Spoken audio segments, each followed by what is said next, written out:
There's no question immigration became an issue.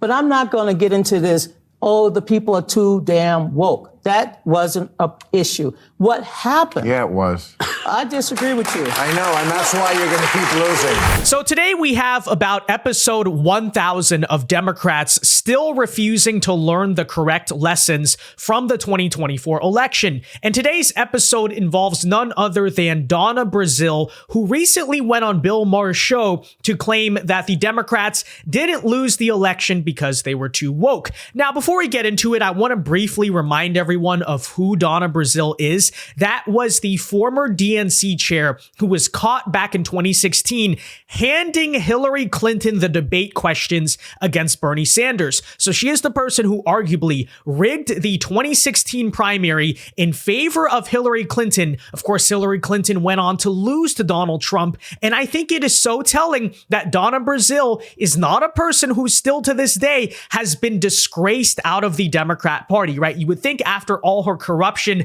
and, by the way, political losses, she would not still be allowed to go on TV and still be taken seriously as a Democrat strategist, because clearly she does not have a good track record of having strategy. But that also, to me, summarizes the attitude within the Democrats and why they constantly lose, is they never hold bad people accountable. You have these leeches, you have these consultants and whatnot within the party who are dragging it down, and they don't do anything about them, right? It's the same way that Biden did not fire any of the military people who were responsible for Afghanistan, right? This is the Democrat attitude. It summarizes why they lose. But with that said, I just wanted to point that out just so people understand the context. And it's like, why is she even given a platform? Like, it's proven she's a highly corrupt person.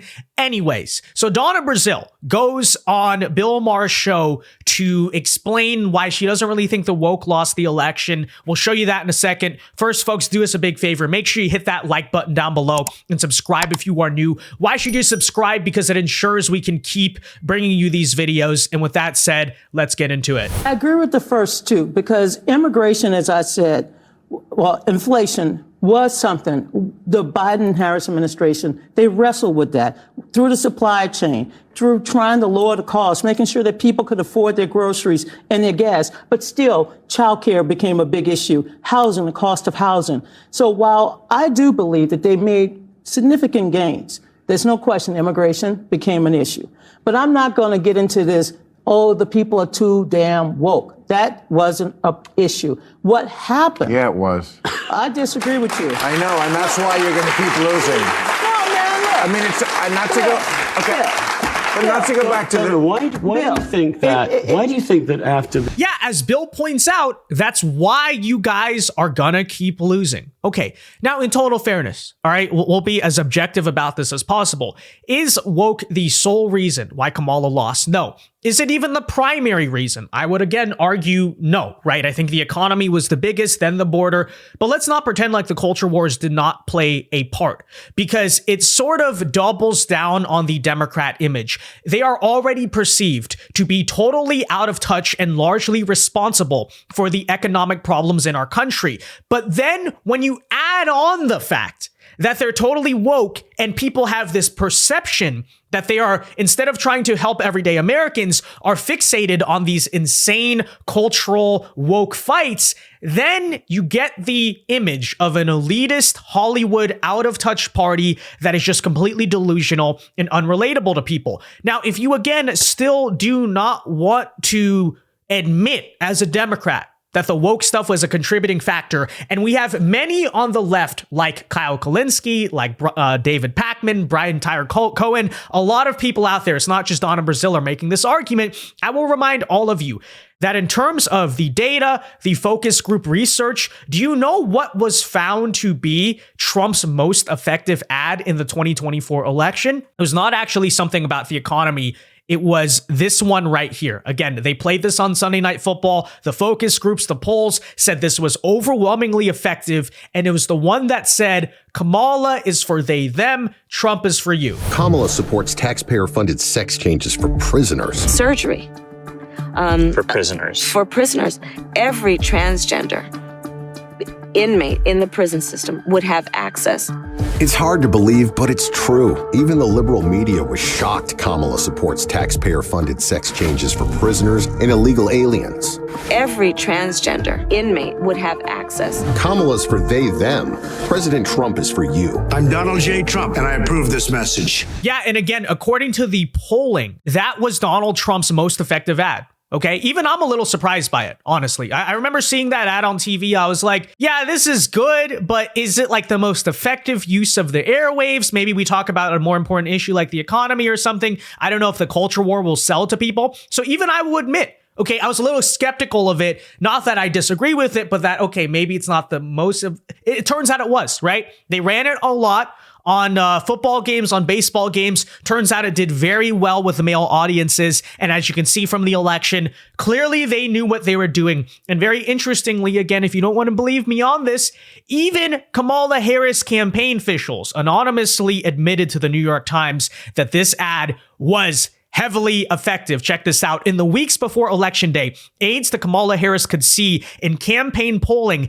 that Donald Trump's attacks on Mrs. Harris's support for transgender rights were driving away swing voters. Struggling to put together a rebuttal, they produced a series of ads arguing that Mr. Trump was trying to distract from more important issues. Some of the spots noted that the policy Mr. Trump was seizing on, taxpayer-funded gender transition surgery for inmates, was in place when he was president, but none of the messages significantly swayed voters when the ads were tested with focus groups, according to 4 former Kamala Harris campaign ads who spoke on the condition of anonymity. So again, the voters said this was effective. The Kamala campaign said this was effective, even, privately after the fact. They're admitting this.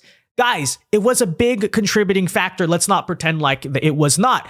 Now, the cope I've been hearing about this, and, a lot of the supposedly enlightened, smarter leftist YouTubers are making arguments like this, which is, how could Kamala Harris have had the woke issues sink her in the election when she did not run a woke campaign that lasted, 107 days, right? For instance, Secular Talk says right here, Kamala and her entire team never used pronouns. She never mentioned her race or gender, never engaged in cancel culture. She highlighted freedom and patriotism, would deflect when asked questions about race or gender, and say, quote, I'm gonna represent all Americans. Stop watching these idiotic cable news hosts. They're part of the problem. Their only answer for decades of failure is to move right. And again, I've heard this talking point time and time again from Kyle, from David Pakman, from Tyler Cohen, all those characters, that she didn't run a woke campaign. She didn't talk about those things.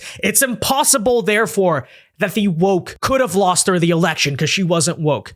To which I say, okay, I will again concede, you guys are right. The primary issue was the economy, but also don't pretend like this was not a contributing factor, because Americans see the Democrats as crazy, and it makes you guys, not everyone likes Trump. Not everyone thinks Trump is the best guy ever, but these are the types of issues that make American people see you as worse or less preferable than Trump. And the point that all of left-wing progressive YouTube and Donna Brazile and many others here, I would argue, are completely missing is, although Kamala did not run a woke campaign in her short 107-day tenure, but the American people didn't believe her. How hard is that to understand?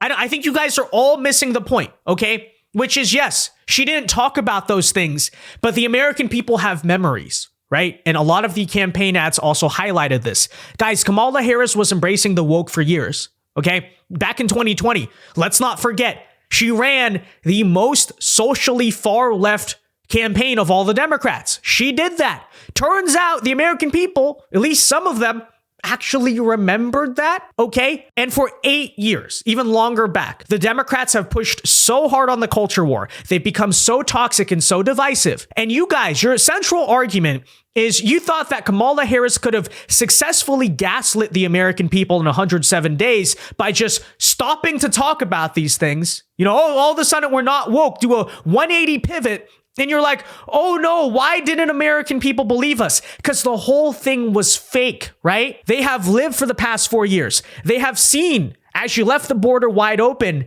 And suddenly when you pivot on election year and say we're going to be super tough on the border, turns out American people don't believe you, right? They can see when you are completely full of crap. Do you understand that concept? Same thing here on the woke. Okay, Kamala Harris has had a long political career of being the most liberal U.S. senator. Let's remember that. And a very liberal presidential campaign candidate back in 2020. So forgive the American people for kind of keeping that in mind and seeing the 107-day pivot to pretending to be some type of sensible populist moderate as completely and totally fake. Do you understand that? Okay? Like, how hard is that to comprehend? Right? They have seen the culture war for almost the past decade now and what the left has pushed. They're not going to completely forget that because you don't talk about that for a couple months.